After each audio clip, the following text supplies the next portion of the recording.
शिव महापुराण की कथा कहती है,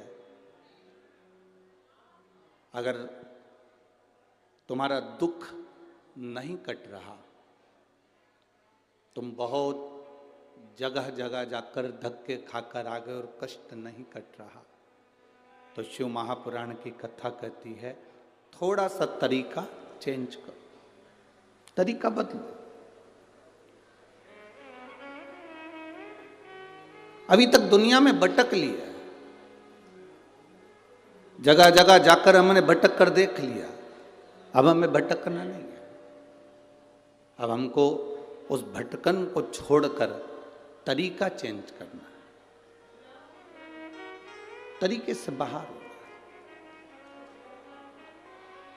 अब तरीका चेंज कर कर हम स्वयं शिव के मंदिर तक जाएं, एक लोटा जल बाबा के चरणों को चढ़ाएं और बाबा से विनती करें, हे भोलेनाथ, हे श्री बालाजी सरकार, हे शंभू, ऐसी कृपा करो मेरे जीवन का दुख कटे। हम फिर उनसे कहें, हम उनसे प्रार्थना करें। जब तक हम प्रार्थना नहीं करेंगे वो सुने कैसे? एक मां को मालूम है मेरा बेटा 4 रोटी खाता है, पर मां 4 रोटी एक साथ थाली में नहीं रखती। एक मां को मालूम है मेरा बेटा 3 रोटी खाता है, मां 3 रोटी थाली में नहीं रखती। एक पत्नी को मालूम है मेरा पति 5 रोटी खाता है, पर पत्नी थाली में 5 रोटी नहीं रखती। कारण पति आवाज लगाता है, सुनो आज सब्जी अच्छी बनी है, 1 रोटी और लाओ। पत्नी को खुशी होती है। बेटा आवाज लगाता है, माँ आज दाल अच्छी बनी है, लाओ 1 रोटी और। धीरे धीरे कर कर उसकी थाली में 1-1 रोटी 2-2 रोटी देती है, पर एक साथ सारी रोटी नहीं रखती। पत्नी 1-1 2-2 रोटी रखकर अपने पति की थाली में देती है, पूरी रोटी नहीं रखती। उसी तरह जैसे हम अपनी माँ को पुकारते हैं, माँ 1 रोटी और लाओ, माँ को प्रसन्नता होती है। पति आवाज लगाता है पत्नी को, मुझे 1 रोटी और ला कर दो, तो पत्नी को प्रसन्नता होती है, आज मेरे पति ने अच्छे से भोजन करा, मांग कर भोजन करा, तो पति को देखकर पत्नी प्रसन्न होती है। उसी तरह जब हम देव अधिदेव महादेव के चरणों में बैठते हैं और उसके चरणों में बैठकर 1 लोटा जल समर्पित कर कर कहते हैं, बाबा मुझे ये दुख है, तो बाबा भी उसको काटने के लिए आतुर होता है। अपने दुख को दूसरे से ना कहिए, अपने दुख को अपनों से कहने का प्रयास। जब हम अपने मन की बात जब देव अधिदेव महादेव से कहते हैं, तब बाबा सुनता जरूर है। हमने जिन वस्तुओं को जोड़ा, हम सोचते हैं इसमें सुख का अनुभव हो जाएगा, तो वो सुख का अनुभव नहीं होता। एक सेठ जी के पास में 4 चीजें बड़ी कीमती थी। एक गधा बड़ा कीमती था, एक बकरी बड़ी कीमती थी, एक घंटी बड़ी कीमती थी, एक जोड़ सेठ जी जो कपड़े पहनते थे वो भी बड़ा कीमती था।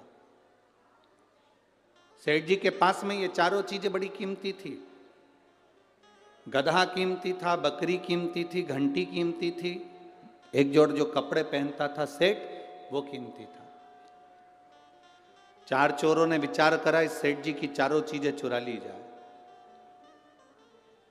पर चोर आपस में विचार करने लगे, चुराएं तो चुराएं कैसे? सेठ इतना समझदार है कि कपड़े तो छोड़ता नहीं है, पहन के रखता, गधे की पूंछ से बकरी को बांध के रखता, बकरी के गले में घंटी बांध के रखता, सेठ जी खुद गधे पर बैठ जाता है, तो कपड़े कोई चुरा नहीं सकता, खुद पहना हुआ है। गधे पर बैठा है तो गधा भी कोई नहीं चुरा सकता। गधे की पूंछ से बकरी बंधी है और बकरी के गले में घंटी बंधी है, तो घंटी बजती रहती है। तो सेठ जी को मालूम है कि बकरी भी है और घंटी भी है। अब चुराने वाला चुराएगा कैसे? चुराएं तो चुराएं कैसे? पर चोर भी होशियार थे, उन्होंने कहा 4 चौराहे पर खड़े हो जाओ। एक चौराहे के चोर ने चोरी करना प्रारंभ करा, बकरी की घंटी को धीरे धीरे पीछे से खोला और गधे की पूंछ से बांध दिया और बकरी को चुरा कर ले गए। दूसरा चोर पीछे से निकला तो बकरी को निकाल कर ले गया। अब सेठ जी के कानों में घंटी की आवाज नहीं आई, पलट कर देखा तो बकरी और घंटी दोनों गायब थे।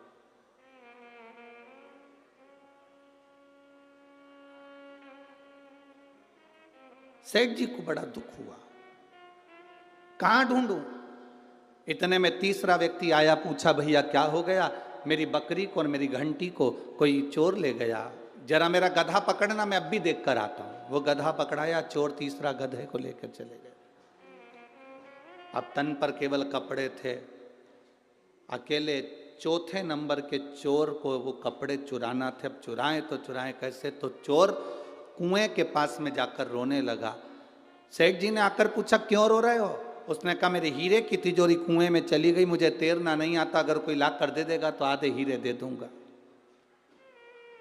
सेठ जी ने विचार करा, आधे हीरे में तो मेरा गधा भी आ जाएगा, बकरी भी आ जाएगी, घंटी भी आ जाएगी, मैं ला कर देता हूं, ले मेरे कपड़े संभाल। चोर को कपड़े दिए, लेने के लिए कुएं में सेठ जी कूदे। जब निकल कर बाहर आए तो कपड़े भी गायब थे, न बकरी बची थी, न घंटी बची थी, न गधा बचा था, न कपड़े बचे थे, शरीर नग्न था, केवल सेठ जी बचे थे। एक हाथ में डंडा लेकर चारों तरफ घुमाने लगे। एक संत ने पूछ लिया, सेठ जी क्या बात है, क्या हो गया? सेठ जी कह रहे हैं मेरी सारी वस्तु कोई चुरा कर ले गया, ये शरीर कोई ना ले जाए। संत ने कहा, सेठ ये शरीर यहीं पड़ा रह जाएगा, केवल आत्मा चली जाएगी। ये वस्तुएं तू जोड़ जोड़ कर रखता रहा, ये सब चली जाएगा, कुछ नहीं बचा।